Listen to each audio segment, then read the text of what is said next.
Boa noite, meus queridos alunos. Nós vamos iniciar então a nossa aula de perguntas e respostas. O objetivo é pura e simplesmente responder as questões daqueles alunos que, uma vez tendo adquirido o nosso curso, já enviaram as suas dúvidas. Eu sei que há alguns que adquiriram, mas ainda não tiveram tempo para assistir, ou ainda não assistiram todas as aulas, então pode ser que uma dúvida sua eventualmente esteja numa aula que venha a seguir. Em todo caso, ainda que a sua dúvida ela já esteja esclarecida numa aula do curso, vale a pena retomar, não é? O raciocínio. Então vamos pedir à Virgem Maria, nossa Mãe Santíssima, que interceda por nós nessa aula. Em nome do Pai, do Filho e do Espírito Santo. Amém. Ave Maria, cheia de graça, o Senhor é convosco. Bendita sois vós entre as mulheres, e bendito é o fruto do vosso ventre, Jesus. Santa Maria, Mãe de Deus, rogai por nós, pecadores, agora e na hora de nossa morte. Amém. Rogai por nós, Santa Mãe de Deus, para que sejamos dignos das promessas de Cristo. Amém. Em nome do Pai, e do Filho, e do Espírito Santo. Amém. Bom, antes de mais nada, deixa eu esclarecer para vocês que o link que vocês receberam, ele é não listado. E caso alguém esteja assistindo hoje o link, tenha adquirido o curso e ainda não conseguiu vê-lo, eu quero ressaltar algo que já foi dito na primeira aula, na introdução desse curso. Que é o seguinte: o curso ele já foi gravado e colocado assim, de forma restritiva, né, o acesso dele, justamente porque ele é um assunto delicado, polêmico. Os que estão fazendo o curso já entenderam ali, principalmente da aula 6 para frente, né, 7, 8, ali por diante, que determinadas coisas relacionadas a esse assunto, uma vez ditas, podem prejudicar aquele que disse. No momento atual, não é? Eu posso sofrer determinadas, vou dizer represálias, pode ser represálias, mas perseguição, pressão, não é? Então algo precisa ser feito, mas tudo que for feito tem que ser feito com prudência. Então, tão logo a aula de hoje termine, saibam que ela não ficará aqui no ar, ela está num link não listado do YouTube, só os alunos receberam o link. Então logo ela termina, então ela sai do YouTube e aí ela vai ser subida para a plataforma do curso, tá bom? Então você que adquiriu o curso poderá rever essa aula de hoje, porém na plataforma, ela não vai ficar aqui, tá certo? Porque realmente todos têm percebido que o assunto é complicado, não é? A Vânia Carvalho até perguntou aí, esse canal poderia ser censurado? Poderia. Não por eu estar falando de teologia da libertação, mas por estar falando daquilo que a fundamentou, que é marxismo. Hoje em dia, quando você começa a falar sobre esses regimes autoritários e na sua base filosófica, você pode sim ser censurado, não é? Então, eu vou começar respondendo já algumas perguntas para nós não perdermos tempo.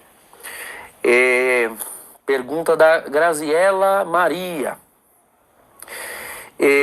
Vejo essas questões sobre essa maneira de pensar, que é a teologia da libertação, vejo como é algo que já vem há muito tempo fazendo sacerdotes seguirem essa linhagem. Porém, assistindo às aulas, eu pude voltar um olhar mais misericordioso para essa situação E fica a questão, seguir essa linha de pensamento esgota o valor e a verdade dos sacramentos administrados por aquele sacerdote, mesmo ele seguindo piamente os ritos? Veja, Graziela, muito bom, muito pertinente a sua pergunta. Nós precisamos entender o seguinte: a igreja, ela é um metabolismo divino. Aqui cabe um curso, né? No futuro vocês vão ser notificados de projetos que nós temos para o futuro, não é? Não sei quando você está aqui me assistindo, de repente você já está no futuro que eu estou anunciando hoje aqui ao vivo, para os alunos.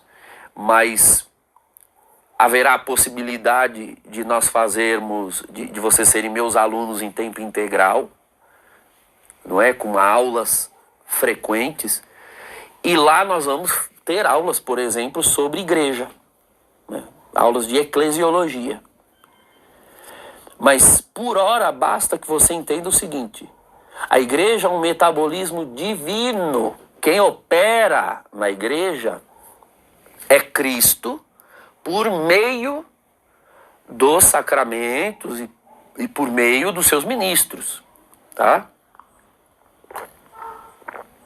Agora, nós precisamos entender muito bem o que são sacramentos. Sacramentos são sinais eficazes da graça. É Cristo que opera quando sacerdotes validamente ordenados realizam aqueles ritos revelados e deixados por Cristo. Isso é muito sério. Isso é muito sério. Isso significa que os sacramentos realizam o que significam, realizam plenamente ex opere operator. É uma expressão que está lá no catecismo. Eles realizam por si mesmos. Eles não realizam por causa do sacerdote, por causa dos fiéis, por causa da fé daqueles que estão ali. Fé subjetiva. Não, eles realizam porque Cristo os deixou. Eles são eficazes em si mesmos. Se você começar a achar que, porque um padre tem ideias de teologia da libertação, a missa que ele celebra, ou qualquer outro sacramento que ele celebra, não é válido, você está caindo numa heresia que já foi condenada lá no século V, que é a heresia donatista. Né? O que é o donatismo? Havia um padre chamado Donatus, daí o nome da heresia, donatismo, que dizia o seguinte: o sacramento ele só é válido se o sacerdote que o realiza for santo o suficiente para que os efeitos daquele sacramento se operem. Olha, meus queridos, se a validade do sacramento dependesse da maior ou da menor santidade dos sacerdotes, me desculpe, mas a gente tá lascado, viu? A gente tá perdido.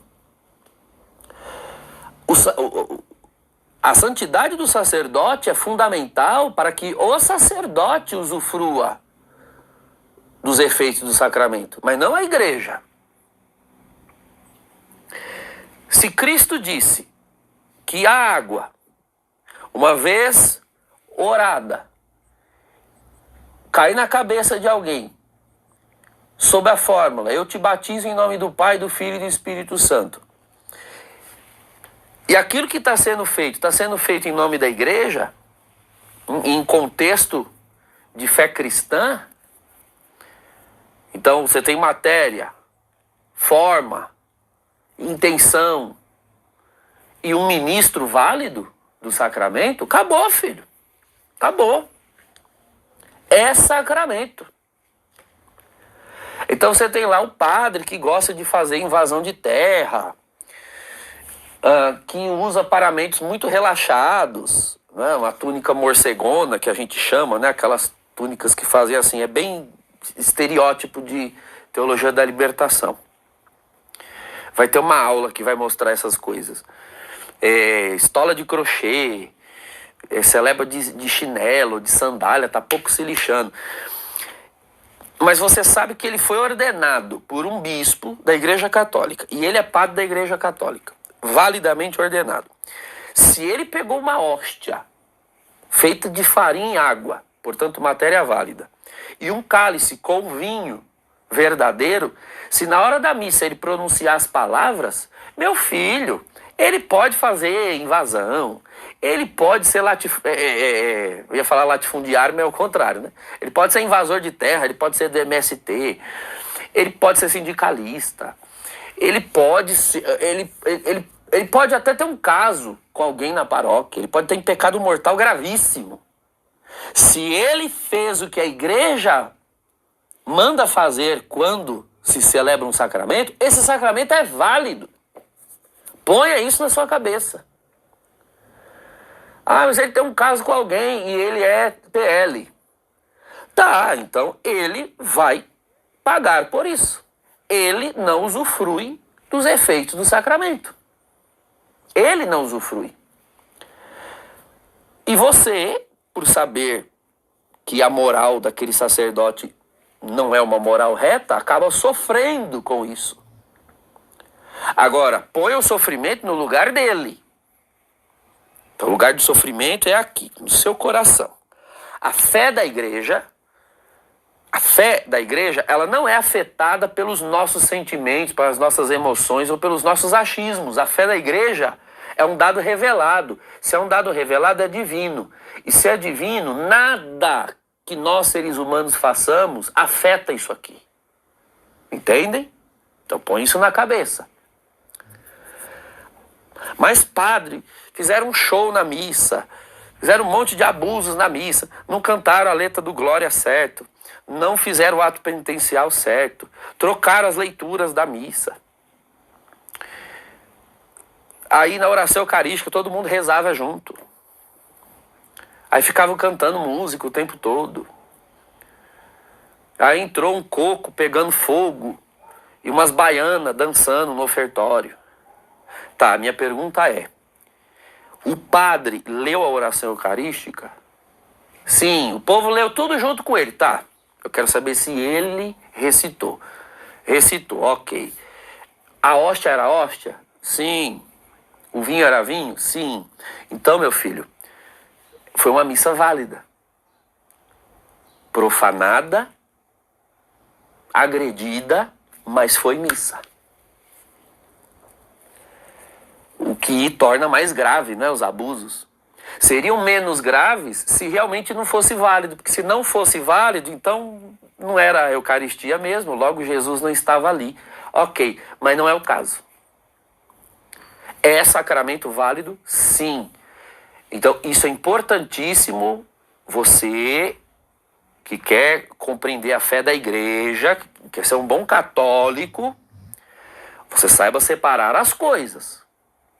A fé da igreja não é afetada pelos nossos erros, inclusive do padre que é de linha de libertação, certo? Ele pode falar um monte de groselha na homilia, ficar defendendo partidos de esquerda, candidatos bandidos, de cor vermelha. Enfim, é uma pena, é triste, mas não é suficiente para invalidar uma missa. Para invalidar uma missa, sim, os teólogos, o pessoal que é de libertação consegue fazer isso. Consegue. Existem lugares no Brasil, que eu tenho notícia, que, por exemplo, se celebrou missa, ao invés de usar hóstia e vinho, usaram tapioca e cachaça. Aí sofreram com isso, que horror, que absurdo. Olha, que horror e absurdo é chamar isso de missa, porque não foi missa.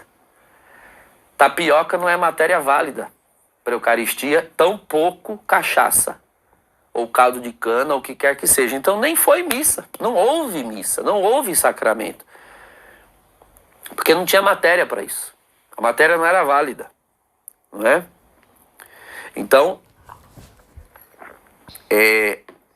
aprenda a sofrer com a igreja, mas não pense que os desleixos dos sacerdotes brecam a graça, tá? Não brecam, não.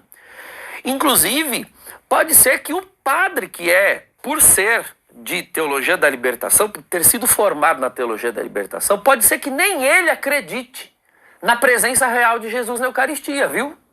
Isso é possível. Perfeitamente possível. Um padre convicto das ideias de libertação geralmente não crê.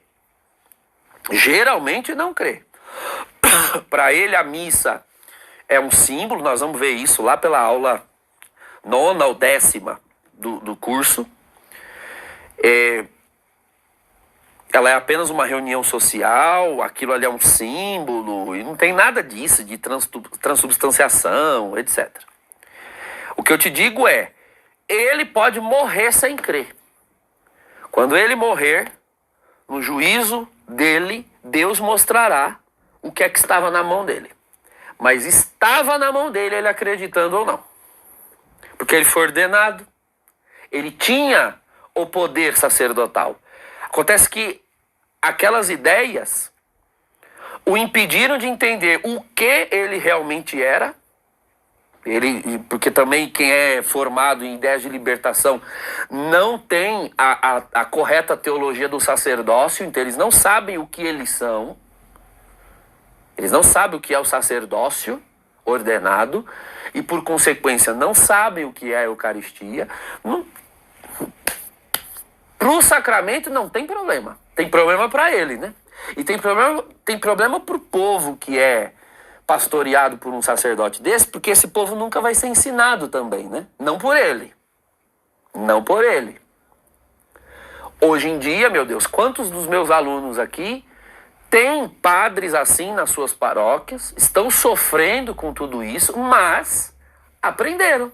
Graças a um curso como esse e como tantos outros irmãos, bons sacerdotes, que graças à possibilidade da internet hoje difundem o ensinamento correto e tradicional da igreja. Agora, a missa acontece, o batismo acontece, não é? Mas foi pertinente a pergunta, Graziela, porque realmente ainda existe isso no nosso meio católico. Um pouco de donatismo. Se vocês não sabiam o nome desse erro, tá aí. É o donatismo. Que muitos cometem não por má fé, cometem por ignorância, porque realmente não sabem, não é por maldade, mas cometem. Donatismo, de achar que a eficácia do sacramento está ligada à fé do padre ou às ideias do padre, ou se o padre é isso ou se o padre é aquilo. Isso não interessa para o sacramento. Não interessa. Para o sacramento, não. Pode fazer muito mal para a pastoral, pode fazer muito mal para a vida espiritual do povo, pode fazer muito mal para o testemunho público da igreja na sociedade civil ali no bairro, na cidade, mas não para os sacramentos. Saibam separar o que é a esfera mistagógica, litúrgica, e o que é a esfera prático-social, pastoral. Isso é outra coisa. Isso aqui, o que é mistério, o que é sacramental, isso aqui não é afetado na sua natureza pelas falhas da igreja. Quem é afetado por isso é o povo, né? São os fiéis, os membros da igreja que acabam não conseguindo mergulhar com a profundidade a qual deveriam ser levados por esses pastores. Não é? Imagine assim, por exemplo, que você more no litoral, mas aí você tem patrões que fazem você trabalhar tanto que você nunca tem tempo de usufruir da praia. Você nunca vai na praia. Bom, a praia tá lá, meu filho. Ela é praia. O mar é mar, com você ou sem você. A areia é areia, com você ou sem você. E a beleza do litoral tá lá, você indo lá ou não. Agora, é claro, você não usufrui. Você fica com vontade. Talvez você tenha se mudado para aquela cidade no litoral, tenha passado em frente assim, mas viu com prédios na frente, com casas, e nem saiba a beleza que está lá, porque nunca te impediram de chegar, mas está lá, entende? Então, uma comunidade que sempre teve padres de teologia da libertação, que foi recrutada em ideias de libertação, desde sempre, e tem missas e batismos ali, como eu conheço lugares no Brasil, que tem pessoas que têm 20, 30, 40, 50 anos de igreja e nunca tiveram um padre que não fosse de libertação, coitadas. Elas frequentam os sacramentos, mas nem elas sabem a riqueza que está ali, porque elas nunca foram instruídas. Daí, porém, dizer que a riqueza não está ali, isso não. Está ali, o problema está nas pessoas, mas não na riqueza, no mistério. Certo? Tem uma pessoa aqui que fez uma pergunta, não disse o nome. Padre, o senhor citou 2 autores comunistas que são católicos. Como entender isso? Ela fala do Antônio Gramsci e o Paulo Freire. Olha, se diziam católicos. Isso que tem que ficar claro. Né? Se diziam católicos. Essa é uma pergunta que eu gostaria que vocês passassem a se fazer como alunos. O que é ser um católico? Isso é uma boa pergunta. Uma pessoa vai à missa, né? Vamos supor, uma pessoa vai à missa, ela frequenta ritos católicos, passou inclusive por alguns desses ritos de iniciação, ela foi batizada na Igreja Católica, recebeu a primeira comunhão, né? Então é uma comungante, é um fiel comungante, às vezes até um fiel confirmado, crismado, às vezes celebrou o seu casamento na igreja e frequenta ritos. Mas o que rege a vida dela não é o evangelho, são ideias. No caso desses 2 senhores, né, Gramsci e Paulo Freire, ideias próprias, que eles confeccionaram a partir de ídolos filosóficos, né? De ídolos filósofos. No caso deles, Marx, Engels, os autores da escola de Frankfurt, e inclusive fazem, se é que faziam alguma leitura do cristianismo, faziam a leitura do cristianismo a partir desses autores. É o cristianismo que era lido a partir desses autores. Não eram esses autores que eram lidos a partir do cristianismo. Ou seja, frequentavam ritos católicos e entravam dentro de templos católicos. A pergunta que eu te faço é, isso faz da pessoa um católico? É essa a ideia que você tem de católico? Está na hora, meus caros, de nós começarmos a recusar certas afirmações. Esse é o problema. Determinados diálogos só levarão às conclusões corretas quando nós começarmos a deixar claras as premissas. Não é? Então, por exemplo, a conclusão errada a que se pode chegar se a gente aceitar a premissa de que esses senhores eram católicos. Gramsci e Paulo Freire eram católicos. Premissa 1. Eles eram comunistas. Premissa 2. Logo, católicos podem ser comunistas. Opa, eu não gostei dessa conclusão. Católicos podem ser comunistas. Ué, mas partindo aqui do argumento, a conclusão é essa. Qual é o problema dessa conclusão? Por que é que se chegou a essa conclusão? Onde que está o erro? Paulo Freire e Antônio Gramsci são católicos. Eles frequentam a igreja, né, católica, eles são comunistas, eles vão à igreja católica, logo católicos são comunistas. Opa, você não pode aceitar essa premissa.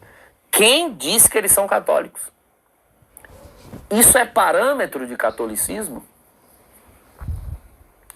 Então, meus queridos, eu devo dizer que de católicos como Gramsci e Paulo Freire, o inferno está cheio.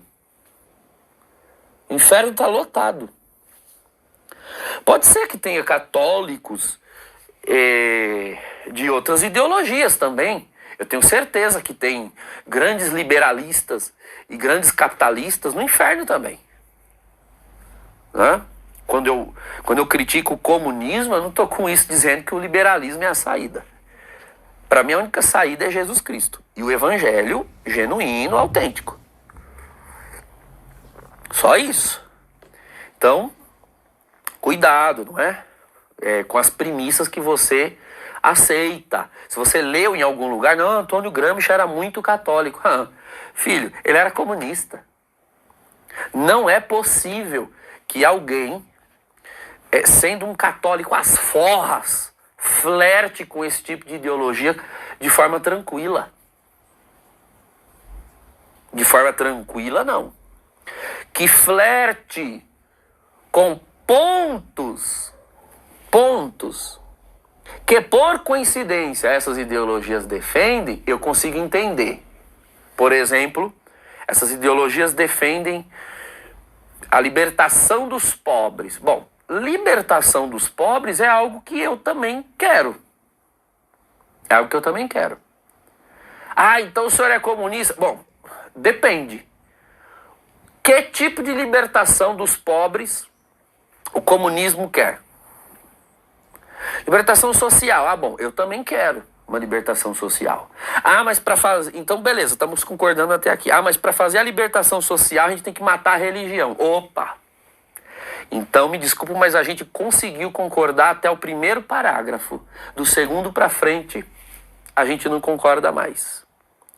Então, meus queridos, o engodo,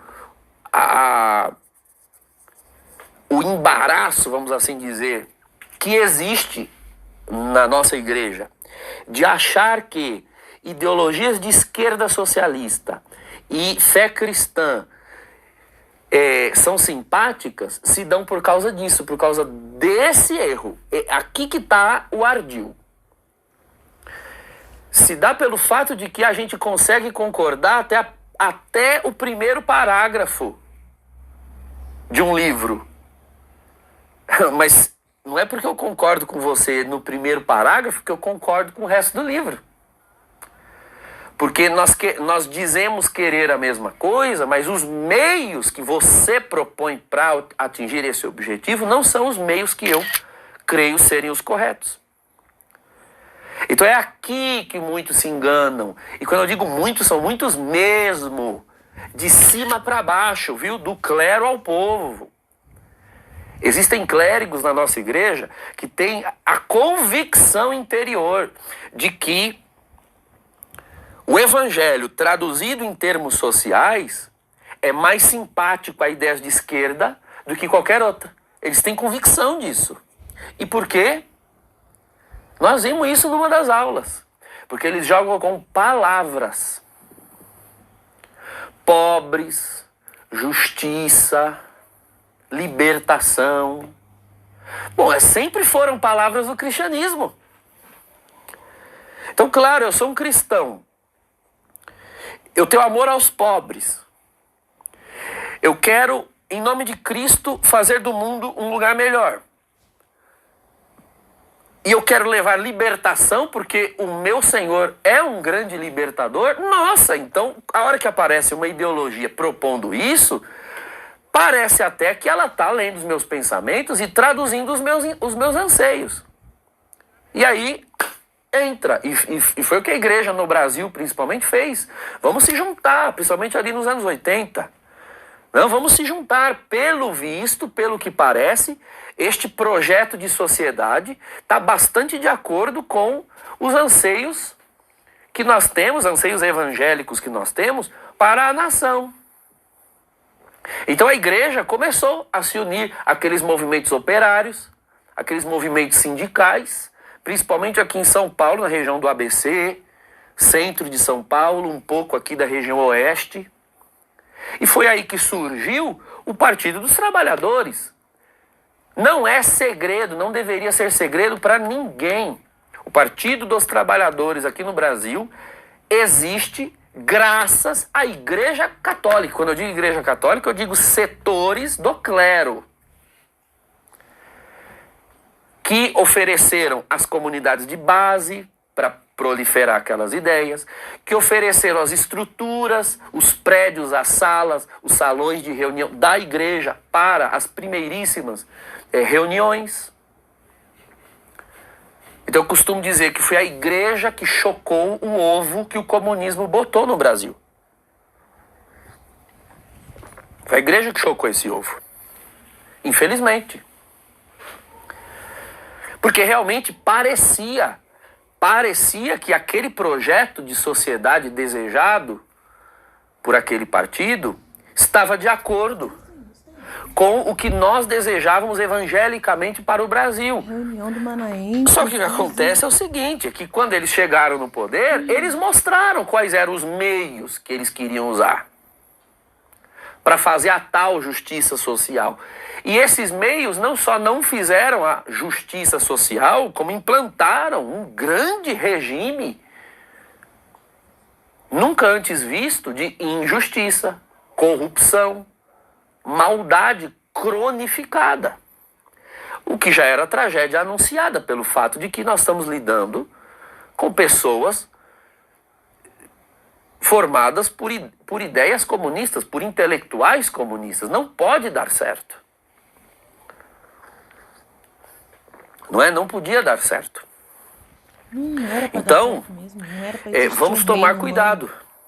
Agora, lá no ponto 4 do baseado em curso, Cristo como rei. né, que foi... lá no curso mesmo, eu reitero, vocês devem ter visto, que o ponto 4 é o coração do curso. Porque ele nos ajuda a entender o contexto atual de igreja e nos ajuda a entender com o olhar de misericórdia que foi dito pela Graziella. Muitos dos nossos clérigos, bispos mesmo, padres, estão num nível profundíssimo de ignorância invencível. Eles não têm mais elementos mentais, cognitivos para superar as ideias de libertação. Porque não é que eles sejam teólogos da libertação, intelectuais no sentido de que conseguem perceber de fora das ideias que têm, que essas ideias estão atreladas a certos sistemas epistemológicos, né? Formas de pensar. Eles nem têm isso. Eles nem têm condições de fazer essa crítica. Então você consegue entender e ter paciência, ué. Ter paciência, e lá no curso eu digo claramente que algumas coisas é só história, só a mudança de gerações. De uma para outra, de uma para outra, de uma para outra que vai mudando, certo? Tem uma terceira pergunta aqui. Padre, sabemos que as palavras com ismo, que terminam com ismo, são extremas e perigosas. Por que isso não se aplica à palavra cristianismo? Basta ouvir a palavra ao pronunciar. O sufixo ismo denota centralidade absoluta daquilo que vem antes dela. Então, sei lá, materialismo. Então, a matéria no centro absoluto de tudo. Eu enxergo tudo a partir da matéria, a partir do ter, a partir das coisas concretas e palpáveis. Não é? Então, todo ismo é perigoso e extremo? Depende do que é que está vindo antes do ismo. Então, se eu sou cristão, o único ismo que não é perigoso é o cristianismo. Porque Cristo, sim, é o centro absoluto de tudo. Se Cristo está no centro absoluto de tudo, então qualquer outra coisa que queira ocupar este centro, que não seja Cristo, qualquer coisa que não seja Cristo, não pode estar no centro. E isso é cristianismo. Então, eu acho que eu disse essa expressão mesmo numa aula, né? Todo ismo é perigoso, menos cristianismo. Claro, porque só Cristo é absoluto. Então, não é que não pode existir nenhum ismo. Só que a própria lógica da afirmação exige isso. Você não pode ter duas coisas absolutas na sua vida. O que é o absoluto? Absoluto é aquilo sem o qual não se vive, para o qual você vive, em torno do que você existe. Então, a única coisa que a absoluta, que deveria ser absoluta para o ser humano, é Deus, o seu Criador. Correto? Se outra coisa... Então você só pode ter um ismo na sua vida. Só pode existir um ismo. Se você tiver dois ismos, você se tornou o quê? Idólatra. Então esse sufixo ismo, pela própria força que tem, reivindica a ideia de unicidade. Você não pode ter mais de um ismo. Porque se é mais de um, já não é ismo. Você entende? Então eu sou Se eu disser eu sou um cristão materialista, então você está dizendo que você crê em cristianismo e materialismo? Mas escuta, os dois reivindicam o lugar de absolutização. Os dois reivindicam. Então você tem que escolher um. Porque dois não podem ser absolutos. Se você diz que dois são absolutos, então nenhum deles é. Porque na própria ideia de absoluto está a ideia de unicidade. Absoluto é uma coisa. Só uma. Então, se você crê no cristianismo, nenhum outro ismo é bem-vindo. Materialismo, socialismo, capitalismo, pacifismo, enfim, qualquer outro ismo que você puder pensar aí. Vamos ver aqui mais perguntas. Pergunta 4. Boa noite. Antes de iniciar o curso de Teologia da Libertação, eu percebia muitas partes da liturgia com possível dessacralização, com rito litúrgico, feito de forma... coisas no rito litúrgico feitas de forma muito espontâneas,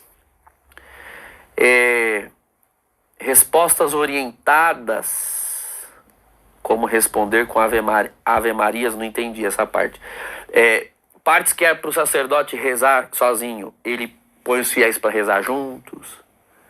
Desleixo nos paramentos, na disposição das velas no altar, igreja sem crucifixo, homilias feitas com palavra de cunho evidentemente partidário,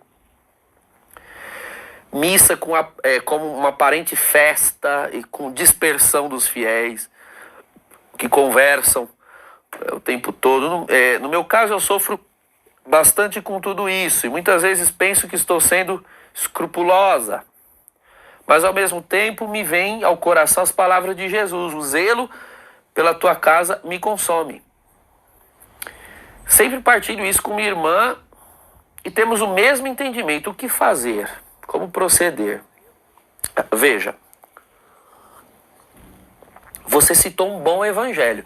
Evangelho no qual já há uma resposta. Eu sei que o que te preocupa é o fato de que existe dentro de você um sentimento ruim quando você vê essas coisas todas acontecendo na liturgia por influência da teologia da libertação, não é? Uma das áreas mais afetadas, né, na fé e na prática da igreja é a liturgia, né, afetadas pela teologia da libertação. Várias outras, mas essa, porque é o nosso cotidiano eclesial, acaba ficando em maior relevo na nossa mente, na nossa percepção. Então toda vez que você vai à missa e vê esse tipo de coisa, você se sente mal. E aí é que tá. Nós temos muita dificuldade de lidar com sentimentos ruins dentro de nós. Qualquer sentimento ruim, pelo fato de ser ruim, nós já associamos a pecado, nós já associamos a mal necessariamente. E aí é que tá. Nós precisamos aprender a emitir juízo de valor sobre os maus sentimentos. Nem tudo que é mal... Aliás, vou reformular a frase. Nem tudo que é ruim é mal. Explico. Vou explicar o que eu quero dizer. Nem tudo que é ruim é mal. Por exemplo, um chá de boldo é muito ruim, mas não é um mal. Faz bem, vocês entendem? Injeção de bezetacil é muito ruim, mas caso você não tenha alergia e esteja precisando dela, ela não é um mal. Então nem tudo que é ruim é mal. Agora você entendeu. Ter sentimentos ruins quando se vê um erro não é um mal. Mal seria você não ter esse sentimento. Então, quando Jesus entra no templo e vê os vendilhões, os cambistas, e vê a dispersão no átrio dos pagãos, porque você tem que entender um pouco de contexto judaico e Jerusalém no tempo de Jesus para compreender. Existia uma parte do templo onde era para ser feitas as vendas dos animais para os sacrifícios, o câmbio das moedas, não é? Porque era trocada a moeda romana por moeda do templo. Então tudo isso era necessário e não era um mal.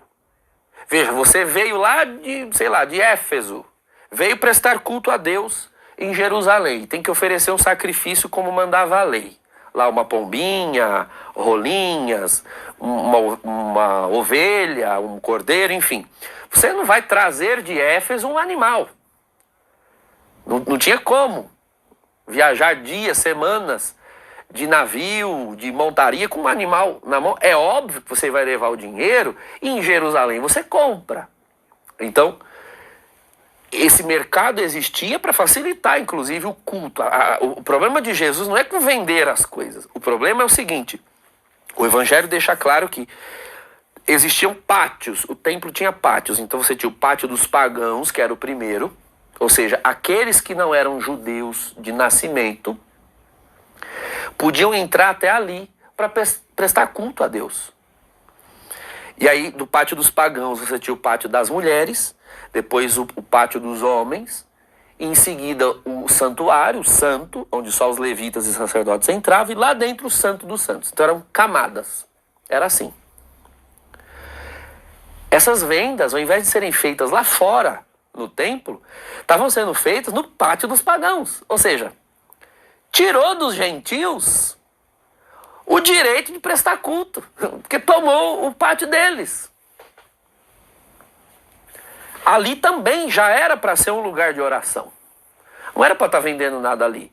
Vendesse lá fora. Então Jesus se irritou com esse abuso litúrgico, por assim dizer. Era um abuso litúrgico, de certa forma. Então, dessa porta para cá, já era para estar silêncio e lugar de oração. Vocês meteram, só porque eles são pagãos, eles não têm direito de chegar perto, até onde é permitido pela Escritura, eles virem. Aí vocês, até isso vocês tomaram deles.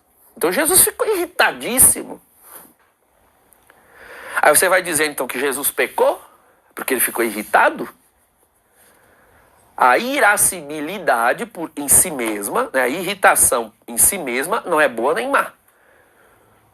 Ela é um sentimento, uma paixão humana natural que Deus criou e pôs em nós para reagirmos a determinadas situações. Então Jesus não pecou. Então, sim, cuidado com esse escrúpulo de que porque você vê abusos na liturgia, você fica irritada interiormente, e aí você acha que estar irritada interiormente, isso já é um mal, já é um pecado. Não, filha. Se eu fosse você, me preocuparia se essa irritação algum dia sumir de você. No dia que essa irritação sumir de dentro de você, é um sinal de que você perdeu o zelo pelas coisas santas. Certo? Isso é um ponto. Segundo ponto é o que fazer com essa irritação. Aí é que tá. Então, se essa irritação, sim, se traduzir numa rebelião irracional,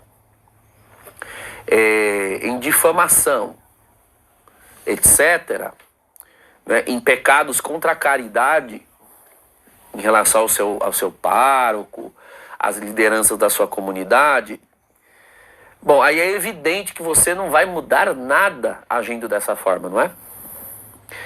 Eu vou falar para vocês, vou mencionar como exemplo para vocês uma pessoa que inclusive é aluna, tá? Provavelmente esteja aqui assistindo. Ela está aqui assistindo, mas eu não vou falar o nome. Provavelmente ela vai entender que eu estou falando dela. Tem uma pessoa que é aluna, minha aluna, que ouve tudo, aprende tudo o que eu transmito e o que eu ensino. E ela pertence a uma paróquia onde acontecem essas coisas. Pertence. E o que ela faz? Bom, primeira coisa, ela busca se fortalecer em Cristo. Não se deixar levar, né? Ela se apega à resposta que eu dei àquela primeira pergunta. Aí os sacramentos não são válidos? Não, os sacramentos estão ali. Tem o Santíssimo Sacramento no sacrário, graças a Deus. Vidas são batizadas validamente naquela paróquia, graças a Deus. Ainda há um povo ali, você consegue juntar um povo para rezar um terço, um rosário na sua casa, graças a Deus. Então sempre tem o que se possa fazer para se nutrir espiritualmente. Isso é um ponto. Segundo ponto, não tem boa formação na sua paróquia, porque o padre é de libertação, as pregações são péssimas, porque o padre é de libertação. Dê graças a Deus que você está no século XXI e que você tem internet, onde você pode ouvir a pregação que quiser, a hora que quiser, e se alimentar da palavra. Então essa pessoa, em primeiro lugar, buscou montar uma estrutura interior de saúde espiritual e emocional. Se você agora começar a se desesperar porque a sua paróquia não é do jeito que você gostaria que fosse, do jeito que você sabe que ela deveria ser, então você vai surtar. E uma pessoa surtada não vai ajudar a igreja a ser melhor. Pessoa surtada a gente interna, a gente não nomeia para nada dentro de uma paróquia. Então, essa foi a primeira coisa que ela fez. Uma vez sendo uma católica de valor, sabendo que ela conhece o que o padre não conhece, sabe o que o padre não sabe, por mais que o padre seja mais velho que ela, por mais que ele seja padre e ela não, mas o que ela fez? Foi entrando na comunidade, vai entrando. Vai participando ali, paciência, vai indo na missa. O padre a enxergou. Não é? Ela pôs ali os filhos na catequese para acompanhar. Às vezes a catequese não era tão boa, ela completava em casa, mas o objetivo é estar ali na comunidade. Com o tempo ela foi se tornando ministra, foi chamada, assumiu um ministério. Depois foi chamada a uma coordenação na paróquia. Vai entrando, vai ocupando espaços. Com o tempo, quando ela assumiu uma coordenação, ela começou a injetar fé católica, né? Porque aí você já está numa posição onde você pode gerir pessoas. Então ela já foi injetando mais espiritualidade no grupo em que ela em questão, coordenado por ela, promovendo um evento, chamando pessoas já mais católicas, não é? Para palestrar, para ensinar. Então, meus queridos, vocês querem saber o que fazer? Ocupem espaços. É isso que vocês têm que fazer. Eu não posso ocupar os espaços das paróquias de vocês. Eu já tenho minha paróquia. E eu mal dou conta dela. Para que a minha paróquia fosse tudo aquilo que eu gostaria que ela fosse, eu precisaria de mais uns 2 ou 3 padres bem formados e empenhados, me ajudando. Graças a Deus eu tenho um e meio, né? Tenho um que já está idoso, tem dificuldades e me ajuda como pode. E não é tão bem formado. Então, completem a frase, né? Eu precisaria de uns 2 ou 3 bem formados. Mas eu tenho, por exemplo, esse padre já mais idoso que me ajuda na minha paróquia, profundamente de libertação. Então, eu, padre Douglas, tenho me ajudando na minha paróquia um padre assim. Padre, mas o senhor admite? Então, primeiro que o pároco sou eu. Eu formo o meu povo. Meu povo, quando ouve aquele padre, eles sabem deixar de lado certas coisas que ele diz. Mas eu preciso de sacerdotes que consagrem as espécies e alimentem o meu povo com os sacramentos. É isso que está em jogo. Eu não sou donatista. E o meu povo também não é. Então, é melhor um padre de libertação do que nenhum padre. Me desculpe, vocês podem até discordar. Mas eu prefiro ainda uma igreja onde tenha o corpo de Cristo no sacrário do que, para não ter ideias de libertação, a gente também jogar fora a possibilidade de ter as espécies consagradas.